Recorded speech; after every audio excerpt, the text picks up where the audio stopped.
Fuck your life. Bing bong. What is wrong with me? What's good in the YouTube hood? It's your girl Luna Nova, and I'm back with another video for you guys today. If you are new to the channel, welcome, and if you are returning, welcome back, my hoodlums. When you hear the word zombie, what comes to mind? A mindless flesh-eating corpse, or something straight out of a horror film? But what if I told you that the origin of zombies was much deeper than that? Rooted in African spiritual traditions, the Atlantic slave trade, and the hidden practices of the Caribbean.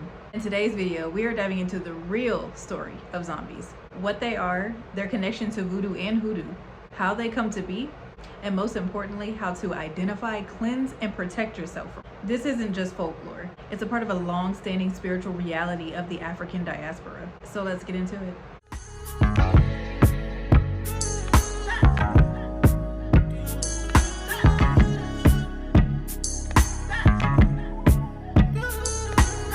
Now, this topic is something that I wanted to talk about for a little while now because it's been something that's always been fascinating to me in a bit of a creepy way though, because I've never really fucked with zombies like that. Like, not even on Black Ops. Like, that shit used to scare me too. Like, no, I don't like zombies. I never really have. And understanding the spiritual context behind what zombies are, I feel like I have a deeper understanding of why I don't fuck with them, you know? You know what they say, any fears that you have in the present lifetime, it's usually because of an experience that you had in the past. So, all right, if you couldn't tell by the title, obviously we are going to be getting into the true origins of what zombies are. Contrary to popular belief, the concept of zombies did not start in Hollywood. It traces back to spiritual traditions from West and Central African cultures, particularly in religions like Voodoo, from the Demoni Kingdom, and later Haitian Voodoo. The word zombie comes from the Kikongo word zombi, which translates to spirit of a dead person. Yeah, some freaky shit. Originally, the zombie was never a monster. It was a spirit-bound entity, a soul enslaved beyond death through spiritual manipulation. When enslaved Africans were brought to the Caribbean, of course their religious practices and beliefs were brought with them. But through colonization and forced Christianity, their practices had to go underground. Over time, the idea of a zombie eventually turned into a symbol of enslavement.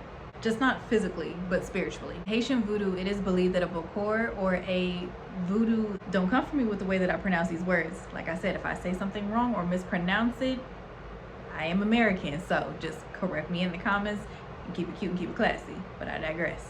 It was believed that a Bokor could trap someone's soul, turning them into an astral zombie, aka a spirit forced into servitude. Now let's talk about how someone becomes a zombie. It's not like the movies where you get bitten. It's a spiritual condition that happens by various means. Now, one way would be through a Bokor, like I mentioned before, and that is a spiritual sorcerer of the voodoo culture. And they do this entrapment by using certain spells, powders, or even graveyard work. This is often done to control, some type of revenge, or for spiritual servitude. Another way would be through poisoning and induced comas. Yes, you heard that correctly, induced comas. In Haiti, there are documented cases where certain poisons, like tetrodotoxin from the pufferfish, were used to make a person appear dead. And of course, once they're buried later on, they're in their most vulnerable state to be dug back up and to have anything done to them. Mind wiped, body weakened, and spiritually enslaved. And the third way is through astral enslavement or through soul theft. In Voodoo and Hoodoo, it is believed that a person's soul can be stolen, leaving them physically alive but spiritually dead and empty inside.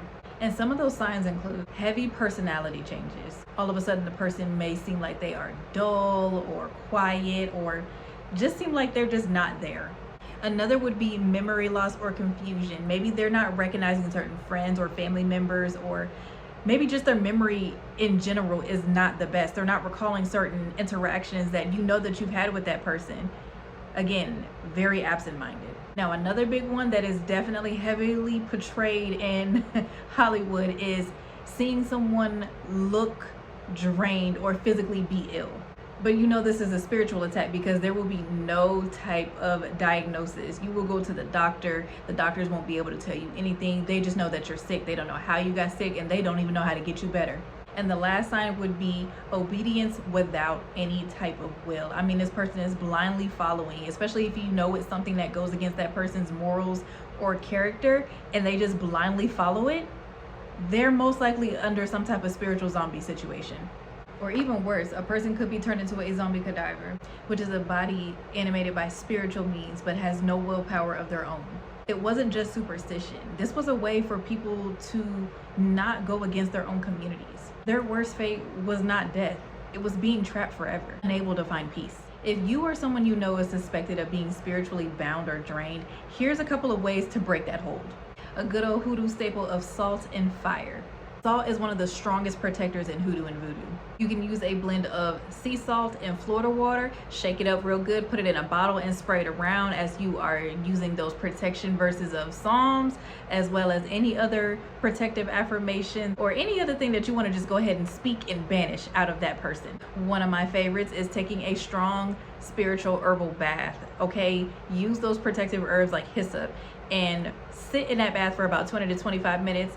And again, recite those affirmations, recite those Psalms verses, and while you're preparing that bath, stir that water clockwise. And again, speak that Psalms verse over. Speak those protective words and affirmations over yourself and engulf yourself in that water. Sit and submerge yourself in that protection. And another favorite of mine, which would be smoke cleansing. And you cannot go wrong with that frankincense and myrrh, okay? That is a very good protective resin or smoke to use whenever you're cleansing, whether it is body, home, objects, workspace, whatever. Use it. The next way is by breaking that spiritual contract. If a zombie is created through ritual, that contract that was created must be broken. One way you could do this is by destroying any of the objects, if you can get your hands on them, that were used in creating this zombie in the first place. So if they use some type of voodoo doll, any type of spell jar or anything like that that you could come across that was used for this spell and destroy it, that is one way of breaking it.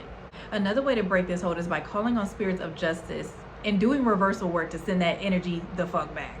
And another way would be pouring out libations at the crossroad and asking for release. All right, there are a lot of spirits that linger at the crossroads, be it ancestors or other spirits.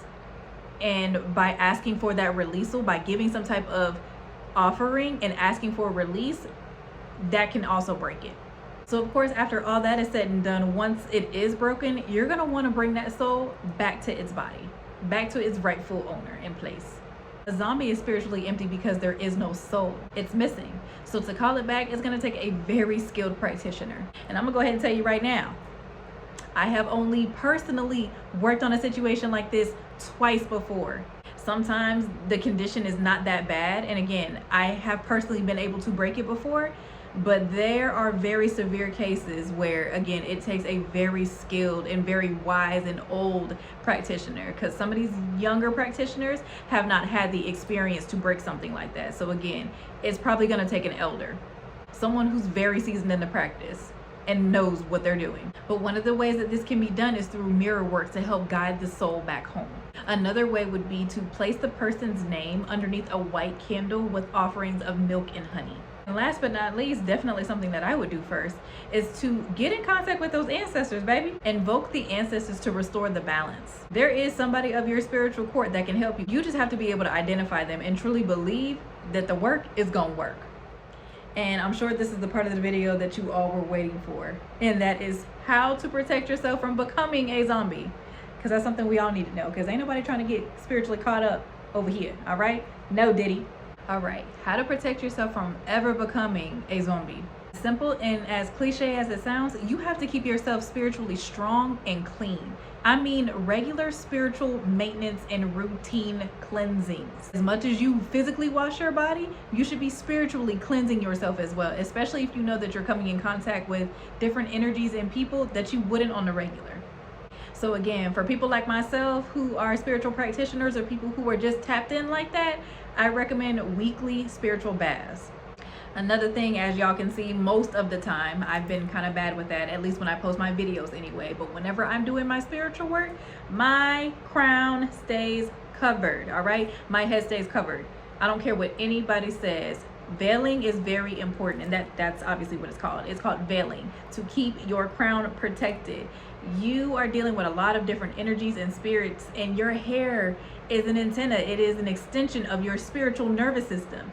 You got to keep it protected. That's why they tell you be very careful about who touches your head, who does your hair, anything of that nature when it pertains to your crown. Got to keep it protected.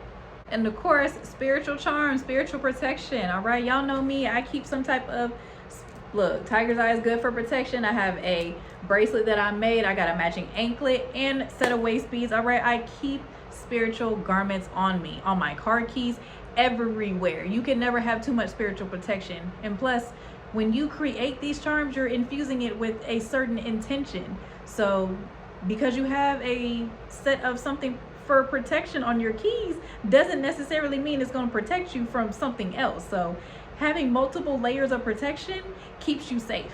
So again, overall, you need to be keeping that protection up, whether it is through bracelets, amulets, whether it's through a spiritual bath, whether it's Palo Santo that you're smudging throughout the house. You got to up that spiritual protection, all right? And if you need any of those protection items, make sure you get them here with the Mystic Muse. The next tip that can help you protect yourself from becoming a spiritual zombie is making sure that anything connected to you, such as your hair, your nails, anything that is connected to you can be used to spiritually manipulate you. You got to make sure that you're not leaving those things in any places for other people to be able to get their hands on it. So that is why you always make sure that you dispose of your personal items properly. I know a lot of people, especially in Hoodoo, whenever it comes to hair or nail clippings especially, we burn them. I do not allow people to get my hair. Like whenever I get trims and stuff like that, I collect that up. I take it home and I burn it. Wrap it up in a nice little something and I burn it. I don't allow anybody to ever take any nail clippings, hair, nothing. Nothing. Do you hear me? Because I'm not giving anybody the access to spiritually manipulate your girl, all right? I know better, so I do better. Now you know better, so you gonna do better. Right, cousin? Okay. And lastly, something that you probably should have been doing from the very beginning is working with your ancestors. When you have your spiritual team, your spiritual court on your side and you have a healthy relationship with them, it's less likely that things are, one, gonna break through, and two, whenever something does, you're gonna have less of a hard time working with your spiritual team to get it the fuck up out of there. So make sure that you're tending to that altar. Keep your offerings up. Make sure that that fresh water is up there. Make sure that coffee is up there for them. Or if they're tea drinkers, put some tea up there. All right. Make sure that you are keeping up that relationship. You cannot go to your ancestors asking them for things without providing things. There has to be a even energetic exchange. There has to be give and take. And the biggest thing, if you are not able to have an altar, because at the end of the day, you are the walking altar before a physical altar. And I know I've said that before, so this is me just reiterating it for the new people. You are the altar. So as long as you are keeping yourself up, and the biggest thing, and I cannot stress this enough, and I tell this to my clients all the time. If you've had a tarot reading with me before, leave it down in the comments, because I know I've told you this before. You have to make sure that you are showing gratitude. If you don't have enough to be able to go get, those flowers, that wine, that liquor, whatever, as far as offerings for them, show gratitude. Wake up, show gratitude. Go outside, feet to ground, get grounded. Be sure to thank your ancestors. Make sure that you are showing gratitude for the opportunities to be stronger, because that's what it's going to be. Spirit is not just going to give you things. They're going to give you opportunities, the things that you have your mindset on. So if you're wanting to be more protected, they're going to give you opportunities to be more protected, which means things are going to be coming your way. So that means you got to amp up that protection. Again, that requires you to keep that relationship healthy and open. Zombies are not just horror movie creatures. They are real, deeply rooted in the history, trauma, and spiritual traditions of the African diaspora. Whether you believe they're physical or purely spiritual, their lesson is clear. Our souls are powerful, and we must do everything to protect them. If you enjoyed this deep dive into voodoo, hoodoo, and African spirituality, make sure that you subscribe to the channel, hit that like button, and make sure to turn on those notifications so you know whenever I'm posting the next video. I bring you the real stories, the hidden knowledge, and the truth they don't want you to know about. So stay powerful, honor your spirit, and make sure, and I cannot stress this enough, you keep yourself protected. But with that being said, I'm gonna go ahead and get out of here, because I gotta go ahead and edit this and upload it for you all, because I got like 5 more videos that I gotta get out for you guys, because you have been asking and flooding the comment section. So I appreciate y'all, so I'm gonna go ahead and roll that out for you. So with that being said, make sure that you drink your water, mind your business, and stay prayed up and protected. And as always, Luna loves you.